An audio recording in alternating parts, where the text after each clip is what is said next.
Ali ibn Abi Talib's life, from the moment of his birth till the moment of his death, was replete with teaching moments where he inspired us and taught us just by virtue of the way in which he lived. But even in his final days and his final will to his son Imam Hassan, he has some very powerful pieces of advice that he offers us. Not just his son, but everyone that reads this letter and benefits from him.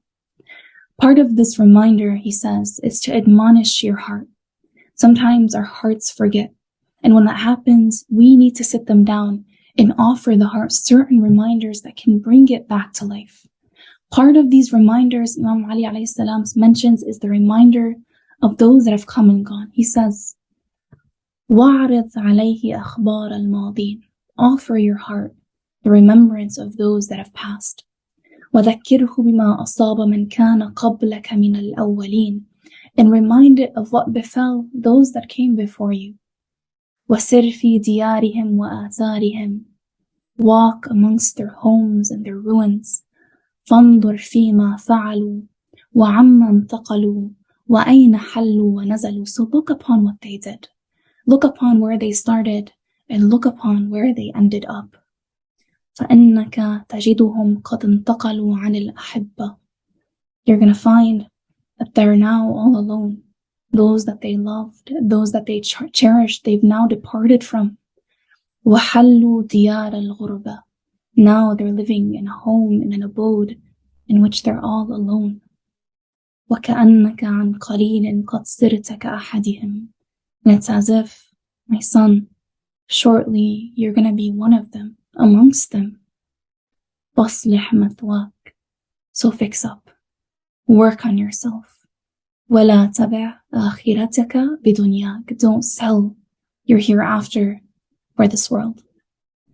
These are words of gold, because a lot of us are disillusioned into believing that although death is affecting and afflicting everyone around us, although we attend burials every day, although on Eid we go to the graveyard and we recite Fatiha for those that have passed, yet somehow we walk away from all of these events thinking we're the exception, thinking that our lives are so grand and that we are so uniquely special that we will never be forgotten, that our lives are so significant.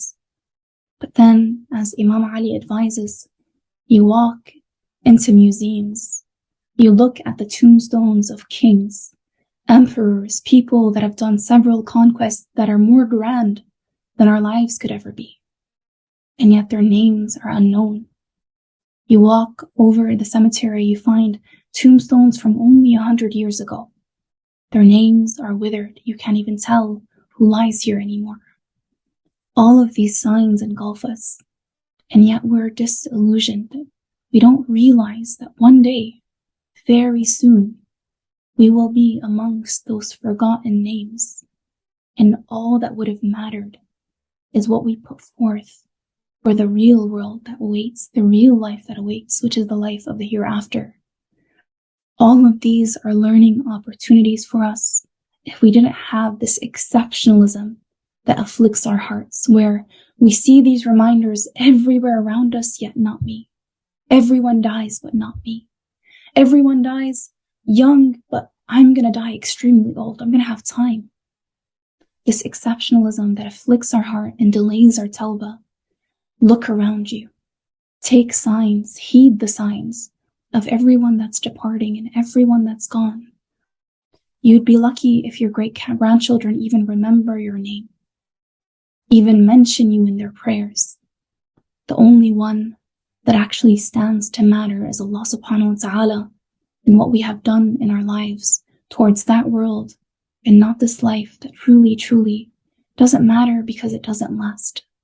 So take heed from this reminder of Imam Ali alayhi salam, and also one of the greatest ways I think we can honor him is to read this letter ourselves and apply it to ourselves as though it was a personal will of Imam Ali to us, because the reminders in this will are extremely deep, and it really puts into perspective just how fleeting and how small this world in truth is.